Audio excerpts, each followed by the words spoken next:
Hey, Anna.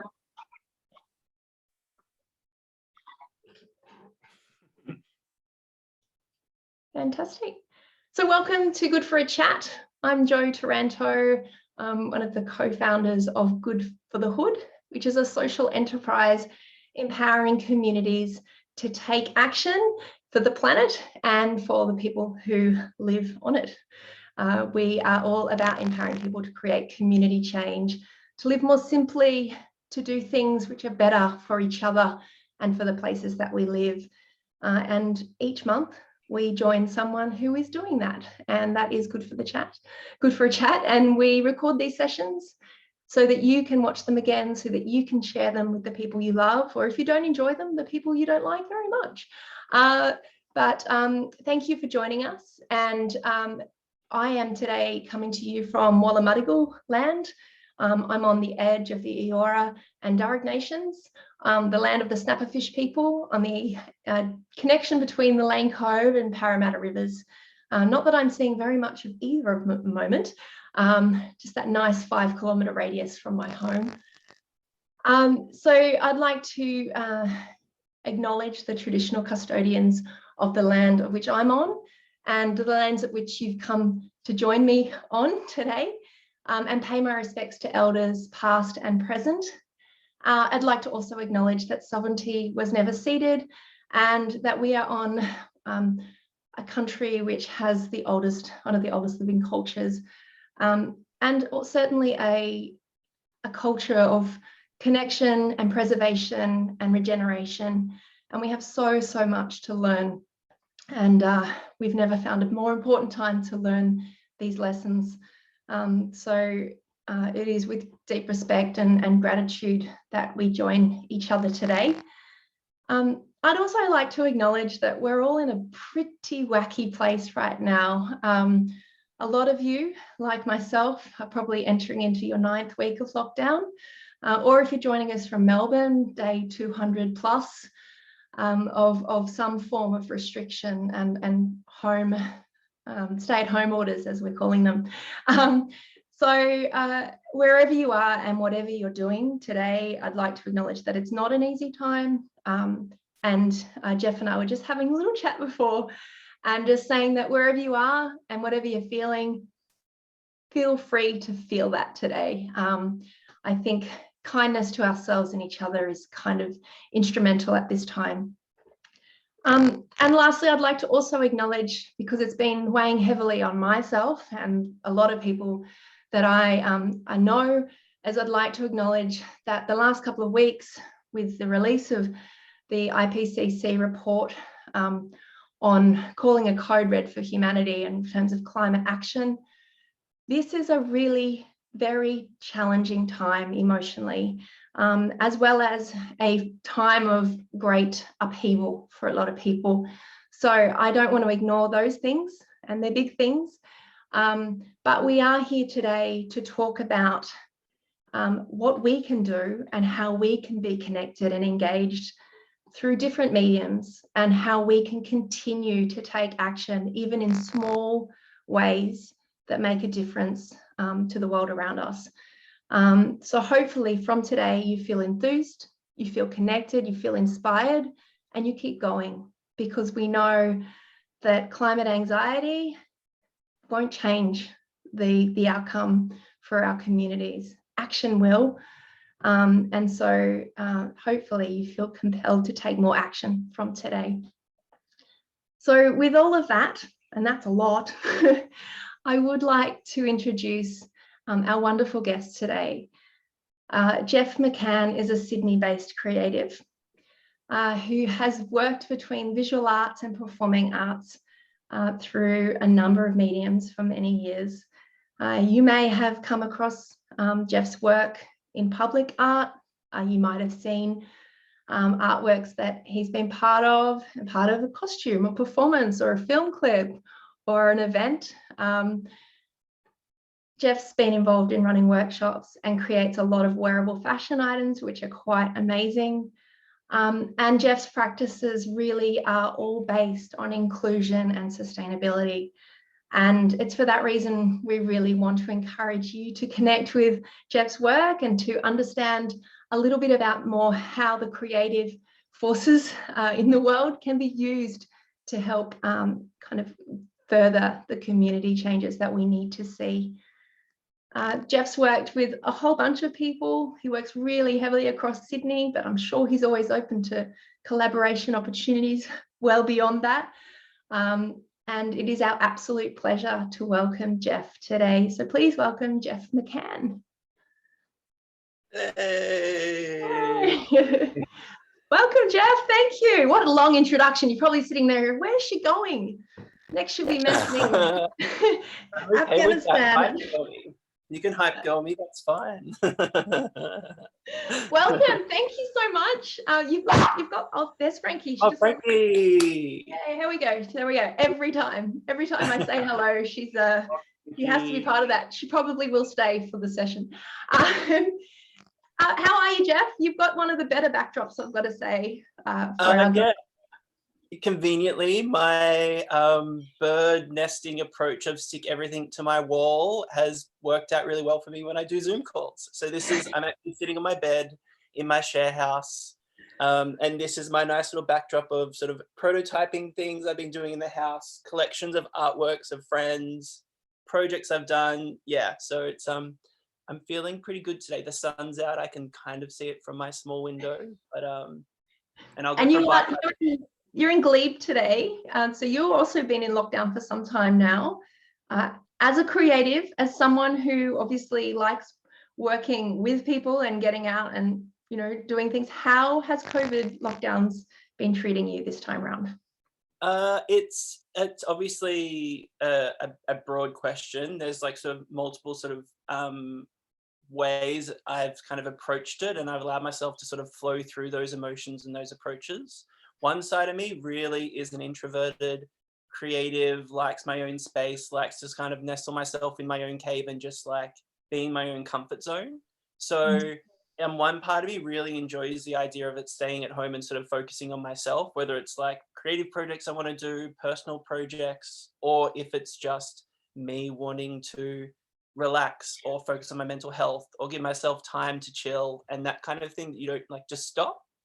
And then there's the whole other point, the side of what is my career now that the world is changed, and how am I going to approach that? This, I guess, going back to like the first lockdown, that feeling of the world stopping, when's my next paycheck? That's a pretty familiar thing to me, the whole idea of when's my next paycheck coming in. I'm a project-based artist, and that was very familiar for me. The thing that was foreign was the idea that the person paying my paycheck was feeling the same way that I was.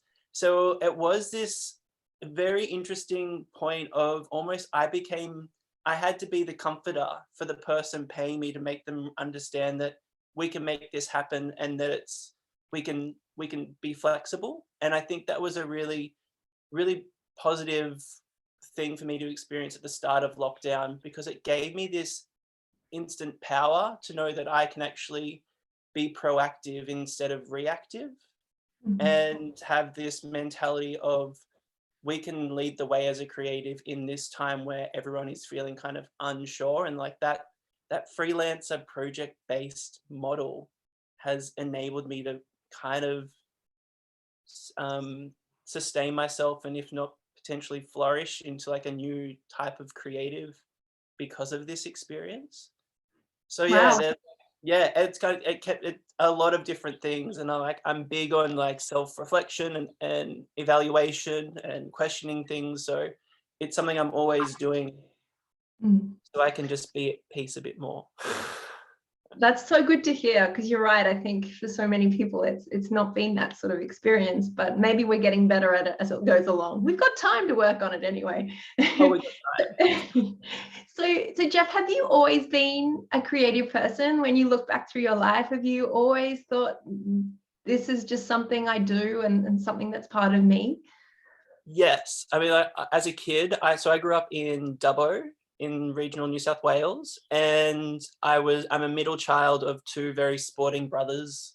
I spent a lot of my childhood at football and soccer ovals, but I was in the boot of the car or on a picnic rug at the ovals doing drawings for Saturday Disney to send in, and going to like art classes after school to the one art class place that I could go to. And my parents really allowed me to, and just accepted that I was a very inherently creative person and wasn't really into football or soccer. And they allowed me to just explore that. So I knew that creativity was always going to be a part of my life. I wasn't sure if it was going to be a career. And my exposure to art when I was younger was, I guess, very much traditional, realism, nudes, cows in paddocks. That's kind of what I thought art was. And as I got older, I explored a little bit more my creativity, but still sort of like realism and traditional art is like, that was the profession. Everything else was just fun. And then I went to uni, and that was when I found cardboard as a material, doing design for theatre and television. And it was kind of my entry point into really breaking that mindset of like what art is and should be and can be, in the professional setting, but also as an outlet for myself. So it's always been there.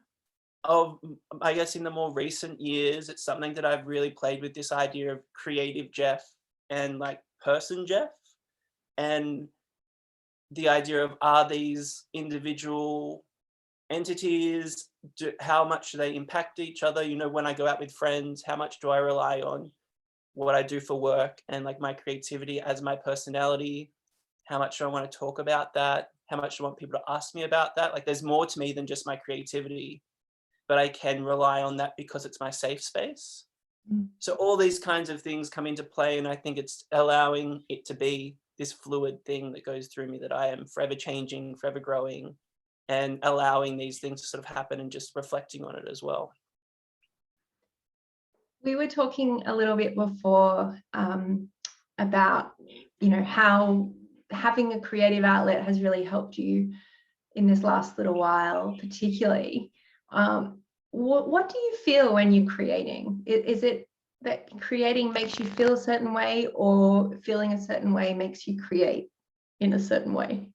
Oh, I mean, I say yes to both, but I think at my core, creativity is this real freedom of expression that I was never really good at verbally, or even letting people in. I guess being a queer person as well, and growing up in a regional area, exposure and having relationships and connections to people who I wanted to meet, I didn't have. And so I relied on my creativity to sort of harness that, whether it was whatever I was feeling, but I didn't know that's what I was doing.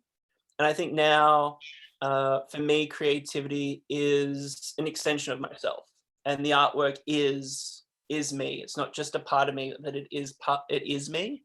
And I think I'm really grateful that I've had my creativity in this point of my life and like being in lockdown, because it has allowed me to express and explore how I'm feeling in the moment, or over a longer period of time, and sort of process that in a way that's actually not just beneficial for like my creative professional business, but also for my mental health. And it's just allowed me to process feelings a lot more, and it's something that I've always struggled with. And now I can see this process that I can do all the time if I needed to, and accept that that's a part of the practice, I guess.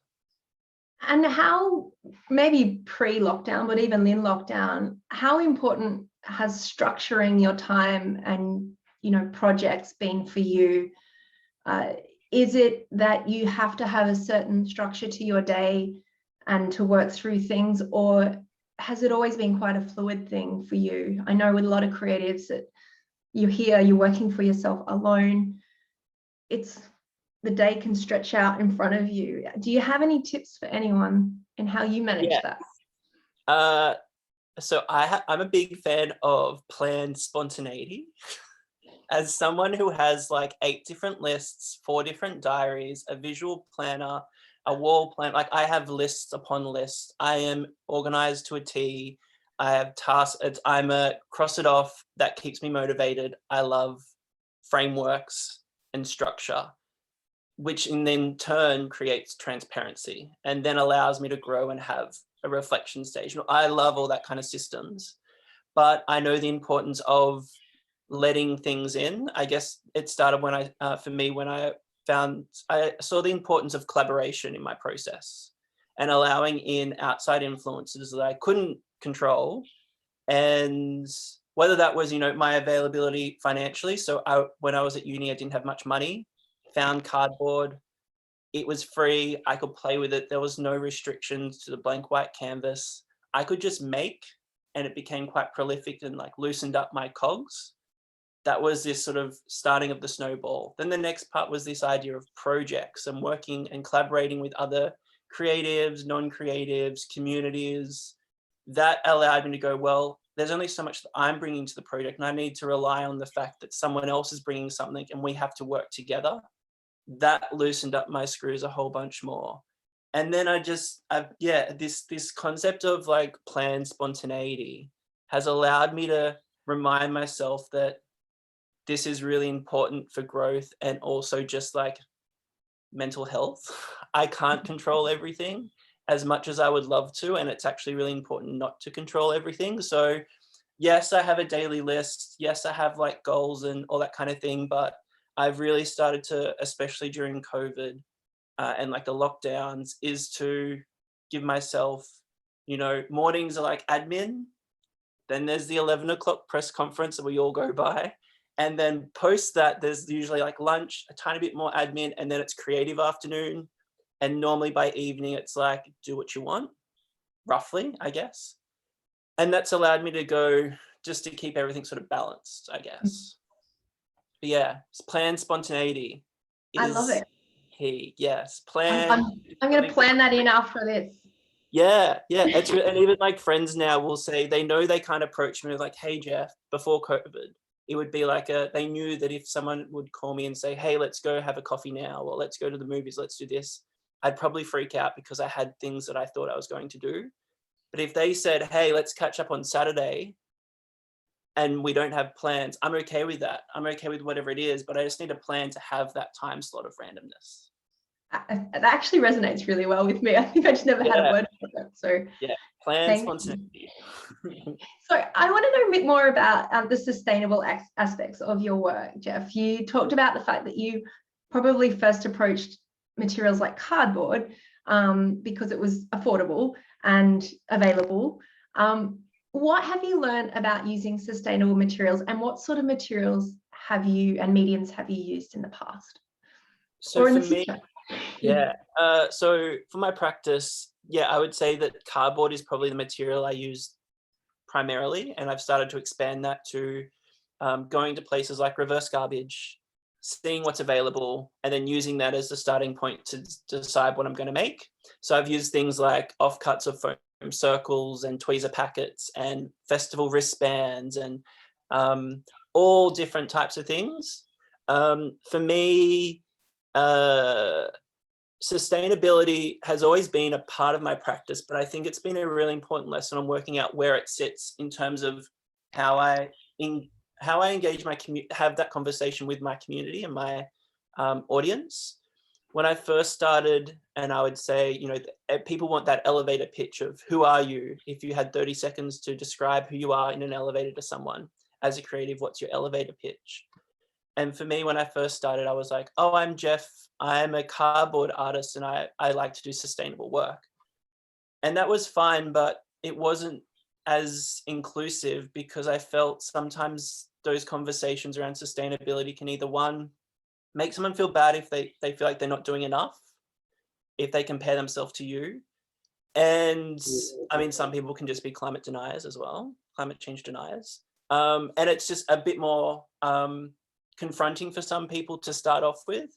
So I've kind of moved sustainability to kind of be, if I sort of break my core values into sort of tiers, my top tier is always inclusivity. I want to create a space that is open and free for dialogue, free to all dialogue, and make a space that makes people want to enter it. Once they're in that space, then we can start to talk about the second thing, which is sustainability. So if you're looking at a piece of my work, I want someone to go, oh, that's really cool. What's that? Or what's that made out of? Or that looks like cardboard. Or I really love that. Let's take a photo. Or I want to touch that. Or I want to interact with that. Get them in, talk about why they love that work. And then that's when I can have a really organic conversation with them about, well, it's actually cardboard that I got from a bike shop near my house. And, oh, well, why do you use cardboard? Oh, well, because of this, this, this, and this. And it's actually more of a conversation rather than throwing it at them and saying, well, this is what I do. And it's less aggressive, I guess. And so for me, it doesn't mean that cardboard isn't as important as inclusivity or sustainability isn't as important. It's just organizing the way that I have that conversation with my audience to be the most effective. I just had to mute briefly because I've got a dog that's imminently going to bark. You just had that. Yeah, I've got that spidey sense that she's about to start yapping. So can you tell us a little bit? I know you've got a few pieces, small pieces around you. I think sometimes it's, as you've said, it's really hard to talk about what you do. Sometimes it's just really nice to show people the sorts of things that you do and maybe how you come to that point. Have you got anything there in your room that you'd love to tell us about, or just something that you've worked on recently that's pretty...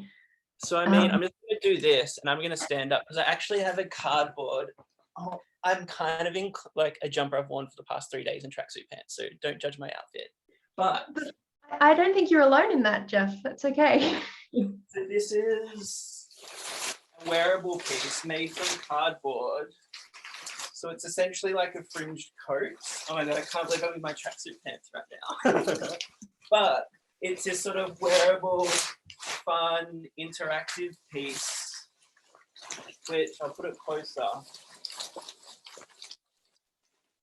So that was the first piece that I made as a wearable piece using cardboard, and that was over like 8 years ago.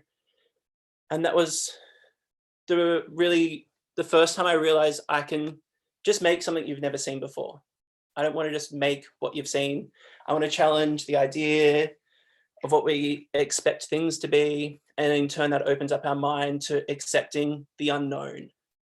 Whether it's, gender, clothing, what public spaces should look like, what art should look like, what a job should look like. Just accept that everything is different and that's okay. So that was kind of the beginning.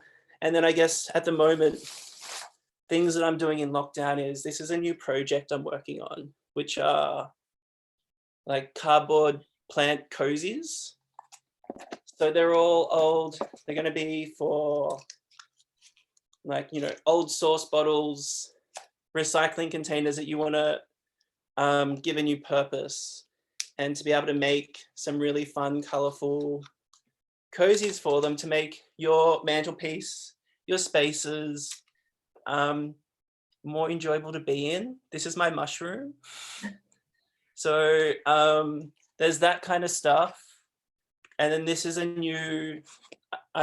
my wallet is cardboard. A lot of the things in my life are cardboard, but this is a new cardboard wallet concept that I'm coming up with. And this is paper tape. So and then I think there's my artwork, and there's that mirror I made as well. It's got a cardboard frame.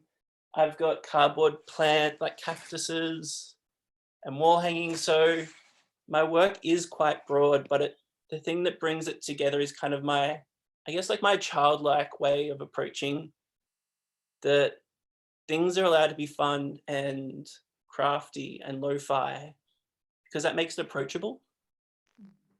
And people look at my work and go, oh, but it's just a bit of cardboard, or they can see the way it's made and it's quite simple in construction. But that's what I want. I want people to be able to look at it and then be like, oh, that's really fun. And it draws you in. So yeah, I guess that's like a little taster of what I can do. I love it. And I've seen some public artworks of yours as well, installed in shopping centres and town halls. And I've even seen some of your work on, I think, was it a go-get car or an electric vehicle?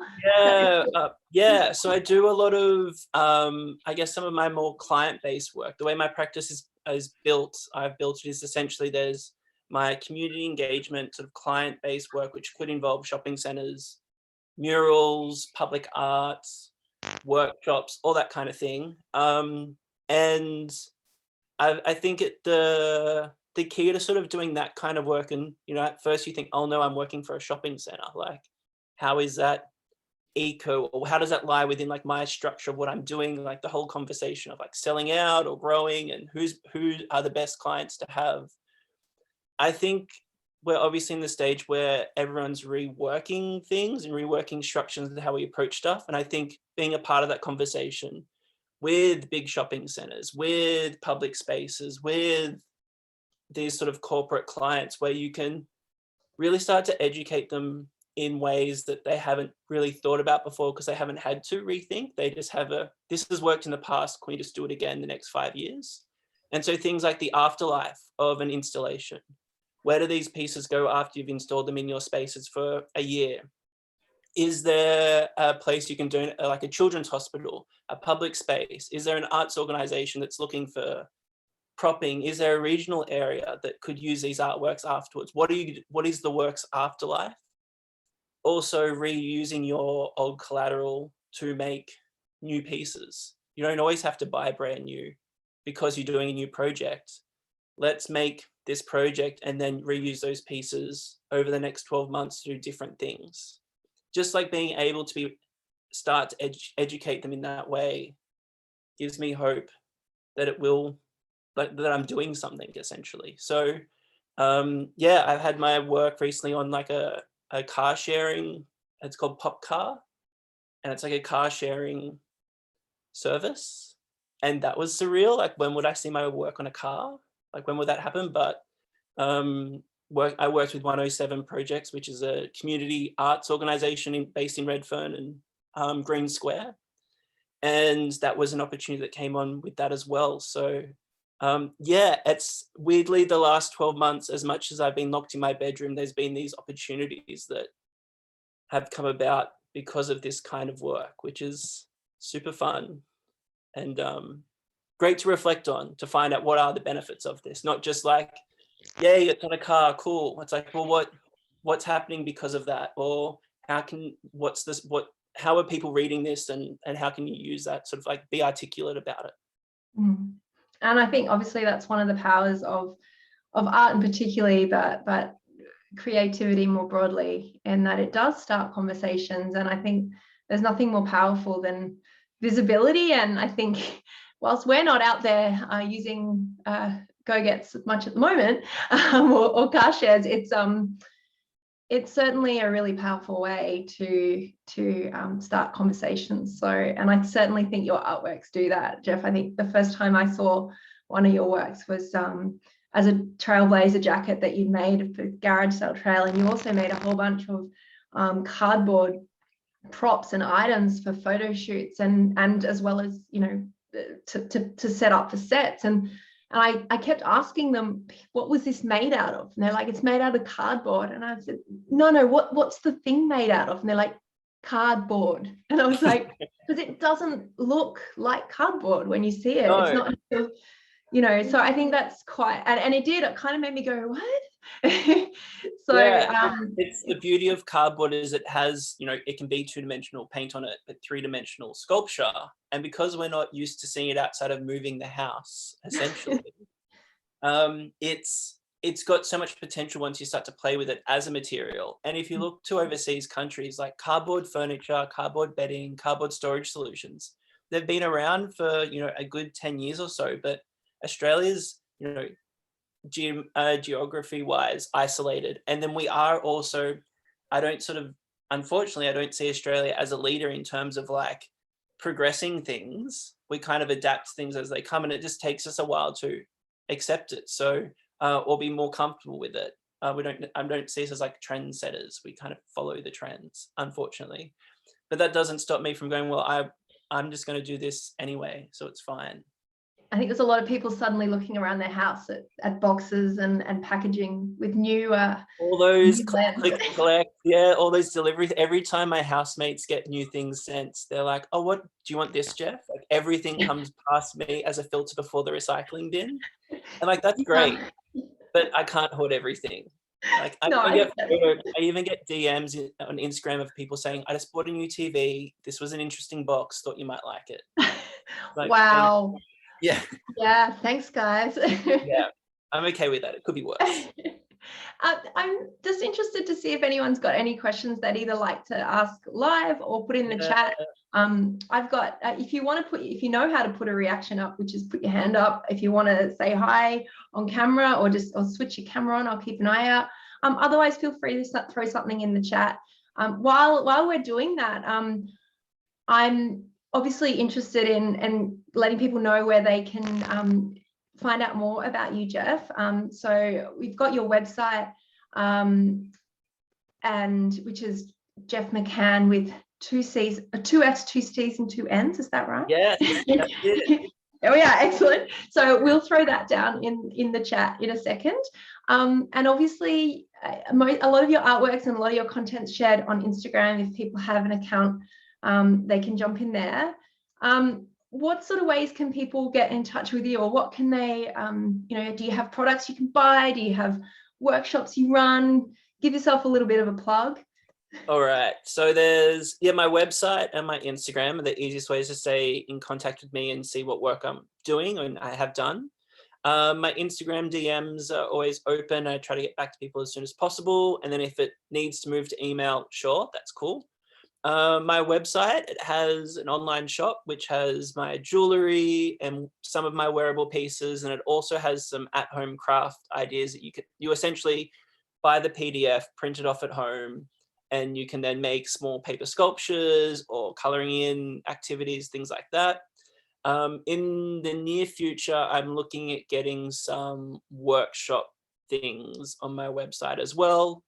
But yeah, just the my Instagram and website is the easiest thing. Sign up to my newsletter, because that's when I'll be announcing when new things are coming and new opportunities and all that kind of stuff. So yeah, stay in contact, say hello, and be prepared. I watch a lot of reality TV. You're going to see me eating cucumbers. You're going to see me watching wrestling, watching Real Housewives, watching Survivor, and I'm all for that kind of discourse as well. So well, look, that's the only reason I'm tuning in, if I'm honest, Jeff. It's the sort of stuff I live for too. All right, Jeff, I've got one question privately and one publicly.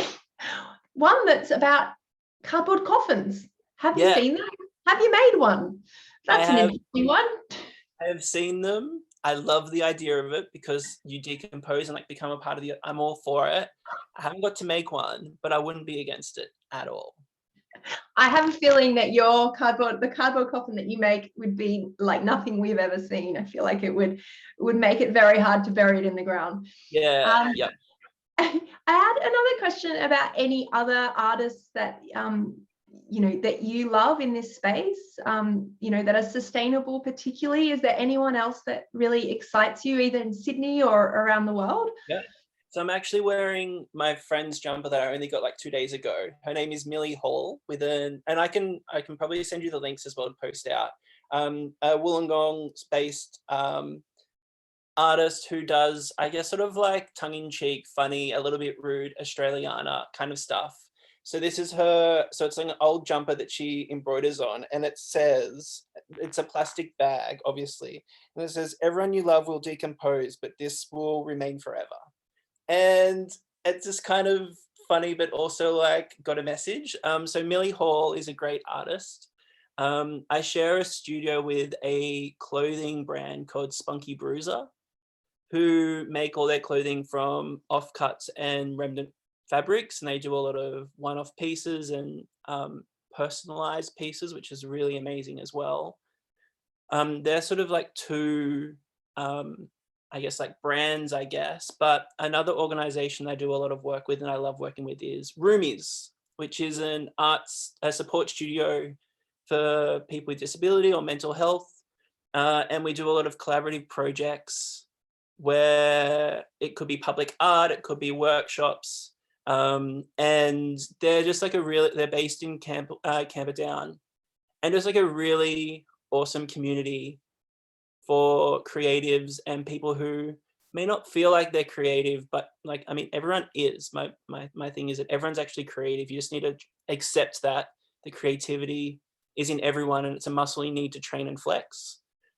So yeah, I'd say there's sort of like three kind of worlds I'm like hovering in at the moment that I really love. Beautiful. We got a And great then question. can I answer the wrestling community question? Yes, I just said Yeah. we're not going past that one. Go. Yes. Yes is the question. I would love to. So I have this, there's this queer performer who was based in Melbourne who has now moved back overseas, and she's a wrestler. And we were going to make some sort of like costume design outfit. Maybe it's like a garment she wears down to the ring. I'm developing, there's a whole section in my art site, on my website, in the arts tab, where I've done wrestling. It's been a really big exploration for me, wrestling and like my queer identity and the hyper masculine, sporting alpha male bravado of wrestlers with a very homoerotic kind of element to it. It's like, there's something about it. It's like when I watched it as a kid, it was so nostalgic and like theatrical and over the top, but like it's still in theory like men oiled up wrestling.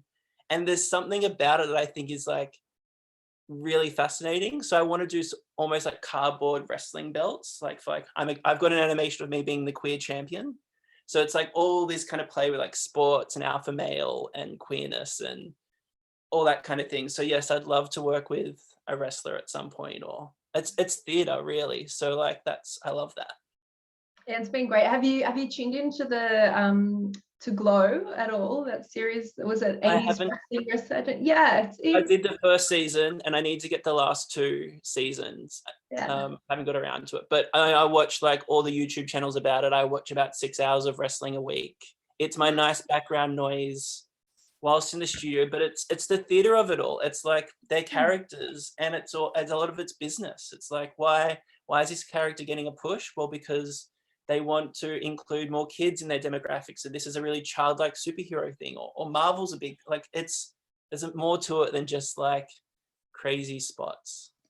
It's amazing. I didn't have that on the radar today, but that's good. Always surprising. I love it. Jeff, I'm going to ask you, as we kind of get close to wrapping up, just something you said to me before we jumped on here is that creatives and indeed probably most of us are at a point now of transitioning from being COVID safe to a different paradigm, I guess, or a different way of thinking about the way we work. Can you tell us a little bit what you've discovered in that space? Because I think you kind of hit the nail on the head when you were talking about it before. Yeah, so I mean, at the moment, as it stands, I mean, I've had 2 projects this week get postponed, and I'm sure there's probably one more that might be in my emails as we speak due to today's restriction extensions. I've probably got 8 or 9 projects from the past 12 months that just get put on hold.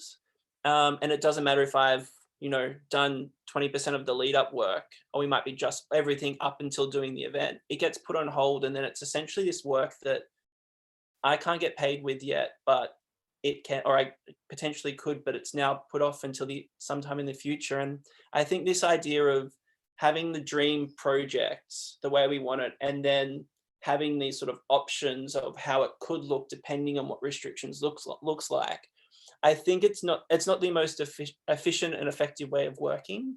And as creatives, we work to a brief, and I love a brief. Give me the restrictions and I'll work to it. And I think something that I've been, whether it's a personal collaboration, a client work, or a personal project, I think being able to get to this point of like being COVID proof and making sure that no matter what, this project can go ahead, I think that's a really powerful mentality to go into something with. So a project can always happen. So make the digital, and like this is something that I'm still working at the framework of how I can implement this at the beginning conversations part of a project. But I think it would be really beneficial for everyone to have that mentality of like, let's embrace this Zoom chat. Let's embrace online resources. Let's embrace this idea of maybe having to send work between people in the mail. Let's that things you're not going to get to, the presentation of an exhibition is virtually, not in real life. Make that a part of your brief, because it means that we can actually start to create more steady experiences and less interruptions. And it also allows us to evolve and just accept that unknown a whole bunch more. It's like, yeah, I think it's something that's, I've had a few conversations with some artist friends who are sort of feeling the same way. And I think the more, going back to talking about client projects and this idea of the system's disrupted and we can really lead that conversation on educating them, I think this goes hand in hand. It's our chance to really go, we're going to take the lead, but it requires them to actually understand and appreciate how much we offer to community as artists. And with the quote you were posting out this week, it kind of goes back to that as well, this idea of like art plays a huge place in our society, but unfortunately a lot of the time at the top of the rankings, it's seen as secondary or not as important. And I think that we need to have the confidence to be able to say we're taking the lead, but also they need to allow us to take the lead and value that as well. Because there's a lot that can be learnt from the arts industry as well. So yeah, I think there's something there. I'm not quite sure how to fully articulate it yet, but not just going COVID safe is the way. Beautiful. I think the way you put it was that we need to COVID proof our projects and world as well. And I think there's something in that, and disruption is exactly where we're at. You know, we shouldn't go back to how we were operating before, or we at least should put in some kind of supports that when things do change, people don't fall through so much, or that, you know, projects don't stop because the issues don't stop, right? Yes, I've got one more question, Jeff. Yeah.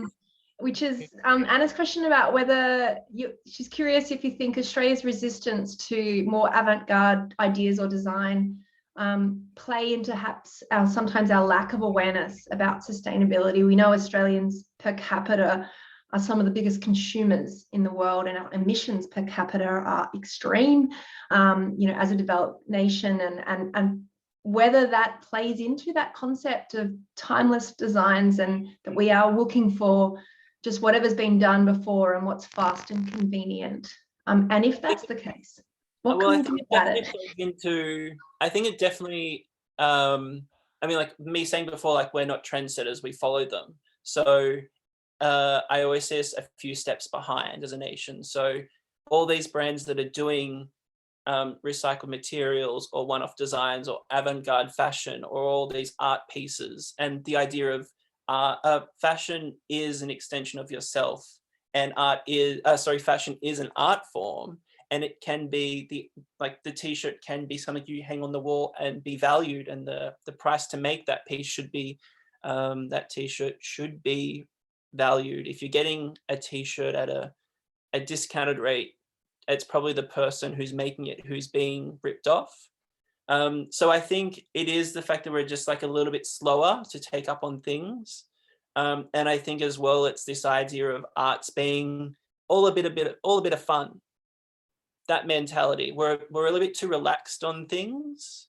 And yeah, that whole, oh, you're just having a whole bunch of fun in the studio, aren't you? This looks like a really fun job. It's like, it is fun, but it's a lot of work.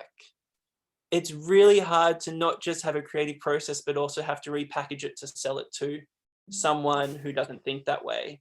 And that's just the nature of humans as well. So yeah, I think there's a big impact in that. And there's definitely change. There's definitely slow changes, and more people are coming around to the idea that we need to do more. So I think that's really exciting as well. But yeah. Well, on that note, Jeff, of doing more, Yes. Thank you so much for such a wonderful and insightful chat. We are all going to jump over and join your mailing list and give you some love online, either through your social media or check out your website. We'll send out the details again. But I would like to really thank you for your time and your generosity today, and also your wonderful insights. So thank you so much. And we will be sharing this, as I said.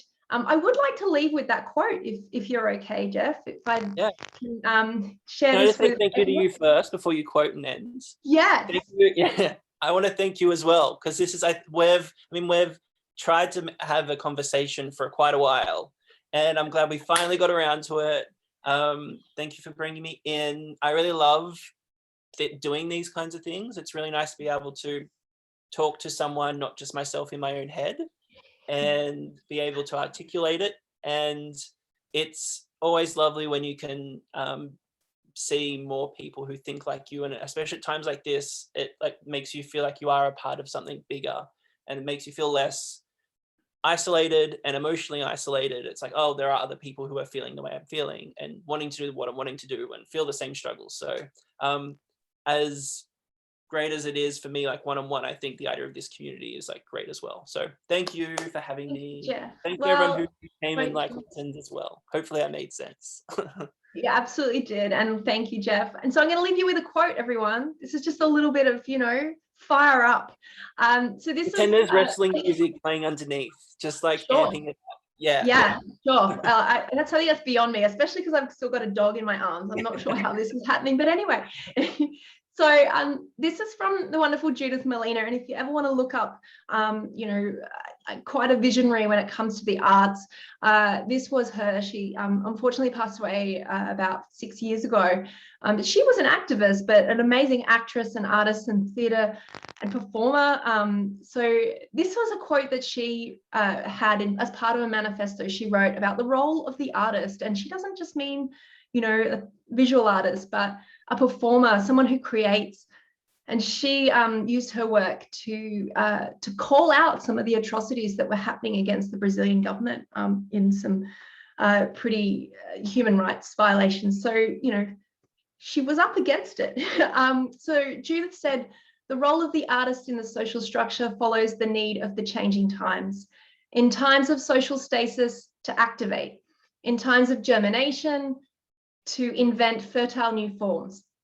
In times of revolution, to extend the possibilities of peace and liberty. In times of violence, to make peace. In times of despair, to make hope. And in time of silence, to sing out.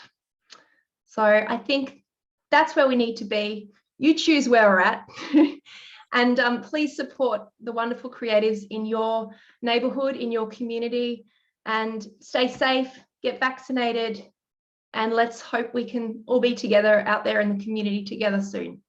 Thank you so much to all of you for your time. I've only got one hand. And thank you for your time, everyone. See ya. Bye.